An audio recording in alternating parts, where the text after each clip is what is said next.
Hey guys, so I've been getting some really good responses when it comes to my video journals, and at this point I've been doing them in just like weekly intervals and just kind of going over the highlights of each week.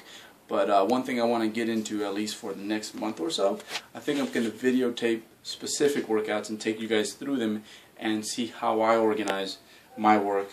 And of course, here's the thing, I get like 80 different emails a week about the lower push-pull and this and that. You know, most of you guys don't need to be in that cycle. Most of you guys don't need to be in the gym that often. Most of you guys don't need that volume and frequency.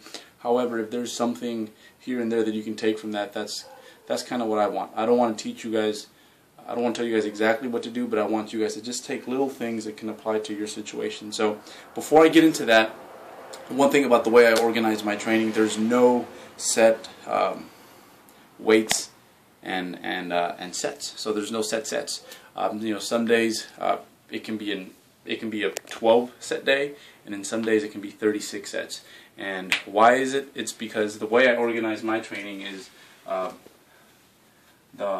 use the rate of perceived exertion. And is this system good for bodybuilders? That's kind of something we're going to go over a bit today, and then over the course of videos I'm going to show you guys how I apply that. So what is the rate of perceived exertion? It's basically a system where you can kind of you give specific efforts a number that represents just how hard or how easy it was. So a 10 would be, you know, absolute max. 9.5 would be close to that. 9 would be 1 rep in the tank. 8.5 would be 2. We'll leave it here. So a 10 a 10 on the RPE scale would be something like, you know, it was a 3x3, and actually a three set rep, and I could not have done any more weight. Could not have done another rep or any more weight. That means it's classified as a 10. If it's kind of debatable, it's still, you know, like maybe I could have done, you know, that triple with 5 more pounds, 10 more pounds. It's a 9.5.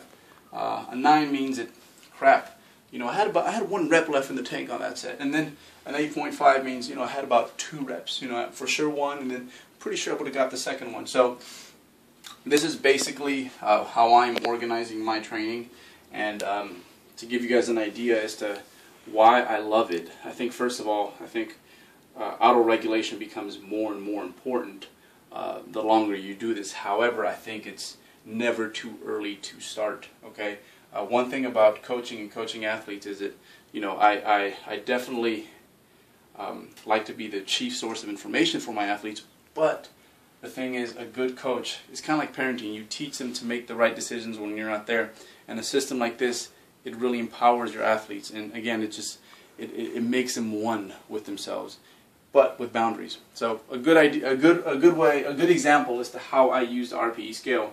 I've been really working my butt off on my high bar squats. So when I entered this last mesocycle of my lower push-pull, the way I had it set up was my 1 rep max on the high bar was 405. That was a rough estimate. I never really tested it, but that was about right. So a 405, which means that on my heavy days when I'm going for triples, okay, triples times, I don't know. So every day I go in and I know that, you know, for most of us, a triple with 1 in the tank, because that's what I'm aiming for. I want a triple at 9. It means that if your 1 rep max is 405, the chances are it's going to be around the neighborhood of 365. But here's the beauty about the RPE scale, that even though this 90% is where I'm at most days, guess what? I fluctuate up and down. And again, you know, some days I wake up really chipper, some days I wake up, I don't want to wake up, and some days I just want to wake up and jog. It's kind of the same thing with recovery, and what this does, it allows you to have some flexibility, whereas a lot of you know, other programs out there, you know, this is the weight you're doing today, this is how many sets, this is how many reps. Whereas with this, it's a lot more it's a lot more flexible to my day's needs. So in most cases, it would be about 365, and I've had workouts over the course of the last few weeks where it has been 345. That sucked. And it's been 365, which is pretty predictable. I even had a 385 in there. And then just a few days ago, I had a 405, okay? Had I gone by the percentages and just stuck to my 90%, that's the thing. It's I would not have been able to have this day here and that day here, and then it would have made this day completely wrong.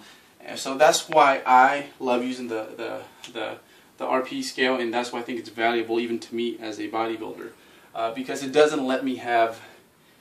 I'm no longer having, you know, good days, nor am I having bad days. I'm having just today, and I'm working within the limits of every specific day.